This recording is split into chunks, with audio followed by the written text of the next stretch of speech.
Будущее без коррупции в Магасе проходит Северокавказский молодежный антикоррупционный форум. Одна из его задач – повысить уровень осведомленности молодежи о проблемах коррупции и разработать пути борьбы с этим явлением. Организатор в регионе – это Управление по профилактике коррупционных и иных правонарушений администрации главы и правительства республики. Среди участников – активисты, студенты, научные деятели, а также представители власти. По поручению главы Республики Ингушетия Махмуда Алимыкшевича Климатова хотел бы обратиться к вам с приветственными словами, пожелать плодотворной работы, поиска новых решений, формирования новых навыков.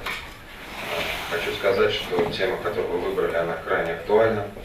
И понятно, что такие форумы стали уже традицией.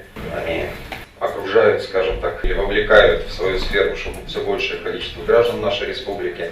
И это правильно, так и должно быть, потому что тема коррупции, она достаточно актуальна для экономики современной, и от того, какой культурой мы с вами обладаем, от того, как мы относимся к этому проявлению, зависит в том числе и качество жизни наших с вами граждан.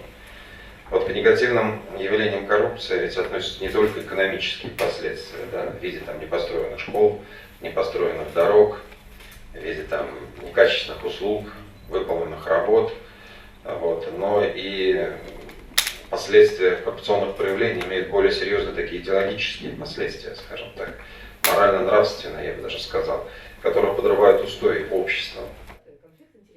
Форум собрал участников из регионов СКФО. Насыщенная программа включает в себя доклады и дискуссии по актуальным вопросам антикоррупционной повестки. Особое внимание уделили молодым участникам.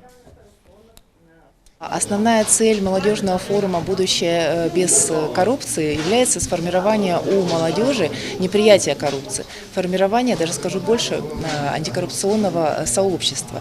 Ведь молодые люди, принимая участие в данном форуме, в других антикоррупционных мероприятиях, формируют для себя антикоррупционное мышление, выражают свое отношение к данному негативному явлению и впоследствии транслируют позицию, сформированную антикоррупционную, уже в своем окружении.